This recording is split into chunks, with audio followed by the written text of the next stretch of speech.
Welcome back, friends. My name is Danny. My husband and I live in Austria, and we are slowly turning our garden into a productive garden sanctuary, a place to grow food, create, relax and enjoy. Today we plant more vegetables, add mulch around the young plants, and finish with a little pumpkin experiment by the compost. So grab a coffee and come with us into the garden.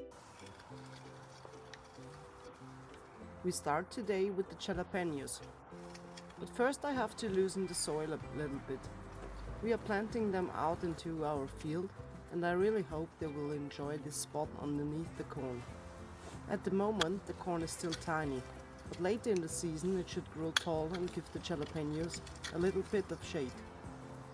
For me, jalapeños are always exciting because they bring a little bit of spice and color into the garden. If everything goes well, they will be perfect later for cooking, pickling, or maybe even for a homemade spicy sauce. After planting, we press the soil gently around the young plants and give them a good watering. At the end, we add some pellet fertilizer to help them settle in and grow strong.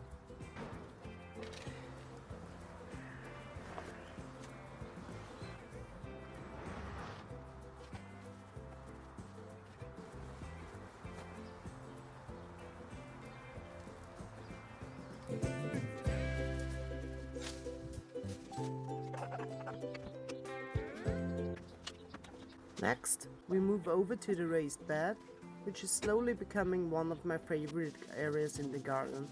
Everything feels a little more protected here, and I really like how this space is starting to come together step by step. Today the cucumbers are moving in, but before we can plant them, we first have to make some space for them to grow. The corner at the end of the raised bed seems like a good place.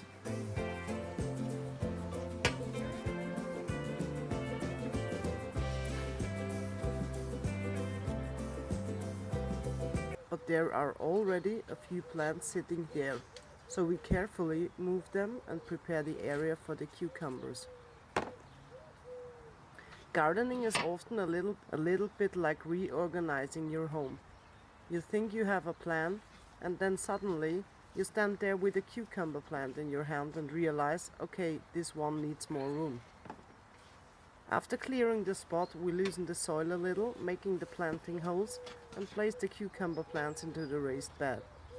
I hope they will grow happily here during summer, either spreading out a little or climbing up, depending on how they decide to behave. Because cucumbers love to grow, we also wanted to give them something to hold on to.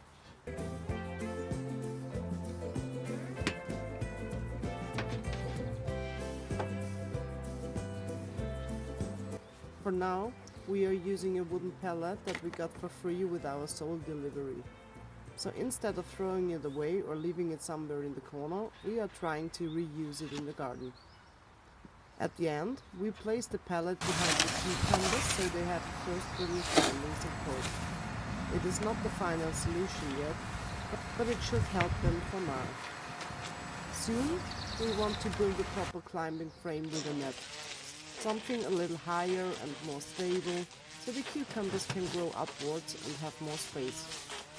I really like these small garden experiments, because not everything has to be perfect from the beginning.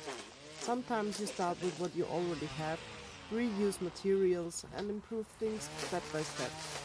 Now the cucumbers are planted, watered and ready to settle into their new place in the raised bed. Let's hope they enjoy it here and give us lots of fresh cucumbers later in the season. We already planted onions in the field in one of our previous garden episodes. I will link you above. So today we continue with onions in the raised beds. First we start in a new big raised bed, and later we move over to the old wooden raised bed. We are planting two different onion varieties today. The red variety Piroska and the classic Stuttgarter Riesen. Piroska is a beautiful red onion variety, and I especially like red onions in the kitchen, because they bring a lovely color and a slightly sweeter, milder flavor. They are always perfect for salads, burgers, pickled onions, grilled vegetables, or anything where you also want the onion to look pretty on the plate. The second variety is Stuttgarter Riesen, a very well-known yellow onion. This one is a real kitchen classic. You can use it for soups, sauces, stews, roasted dishes, goulash, fried potatoes, or basically every recipe where you need a good, reliable onion flavor. So today, both varieties get their place in the raised beds, and I'm really curious to see how they will grow here, compared to the onions we planted in the field before. And as always, we plant them step by step, press the soil gently around them, and hope they will settle in nicely.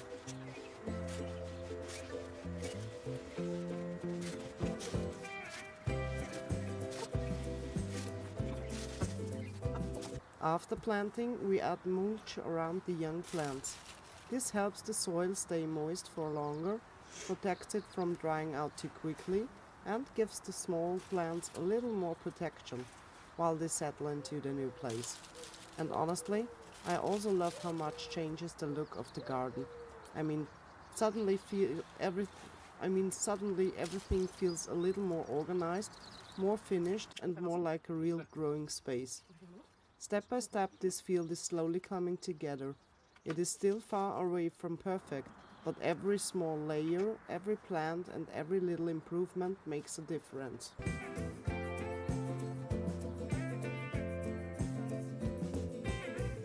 Now it is finally tomato time. Tomatoes always feel like one of the biggest summer promises in the garden. When you plant them, you can already imagine warm days, the smell of tomato leaves, and hopefully a lot of fresh tomatoes later in the season. First, we place the tomato plants where we want them to grow, just to see how everything fits into the field. I always like doing this before planting because once they are in the ground, you don't want to move them around too much anymore. While Thomas, my husband, is already sowing the carrot seeds in the prepared rows, I start with a very special tomato plant.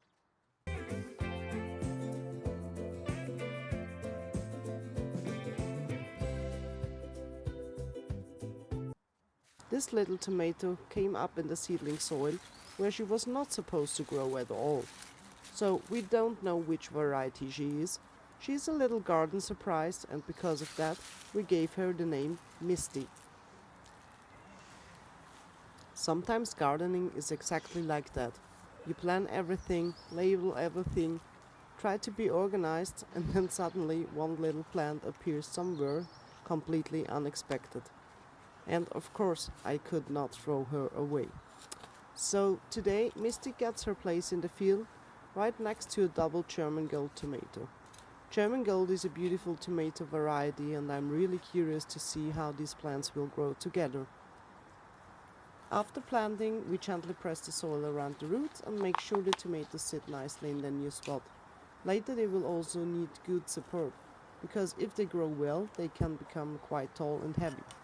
To protect the soil, we add fresh grass clippings as mulch around the tomato plants. This helps prevent the soil from getting too warm, keeps the moisture in for longer, and protects the surface from drying out too quickly. And it also gives the whole field a more finished look again. Step by step, this area is filling up with vegetables, and with every plant we add, it feels a little more like the garden we are dreaming of.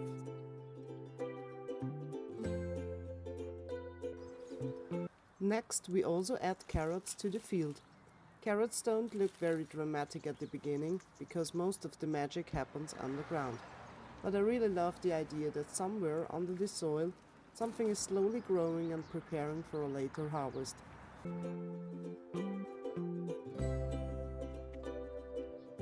While I'm raking another row for the carrots, my husband Thomas notices that the asparagus, rhubarb and horseradish bed right next to it could also use a little bit of care.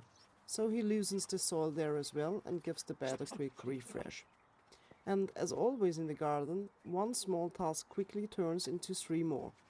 While preparing the carrot row, I also remove some weeds because they always seem to know exactly where we want to plant something new. After that, I sow the carrot seeds in the prepared row, add a little fertilizer and cover everything carefully. Then we add mulch around the area to protect the soil and help it stay moist for longer. And that is it. Another small section of the field is planted and ready to go.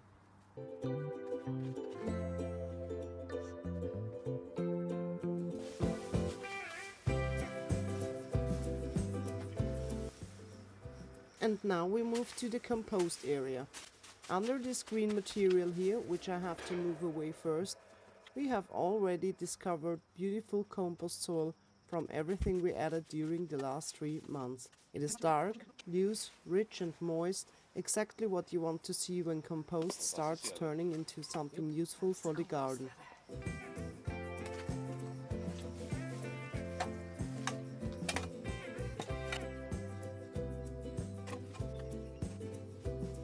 This is a little experiment I'm really curious about. We are planting tiny pumpkin plants directly next to the compost into concrete blocks, and we fill them with our fresh compost soil. The idea is that the pumpkins get a warm and protected place, and maybe they can also benefit from the compost area nearby. We planted butternut, Hokkaido and giant pumpkins, and we also filled one more concrete block for another little plant. Pumpkins need space, warmth and nutrients, so maybe this will become a perfect little pumpkin corner, or maybe not. But that is the fun part of gardening. We try, we learn and we keep going.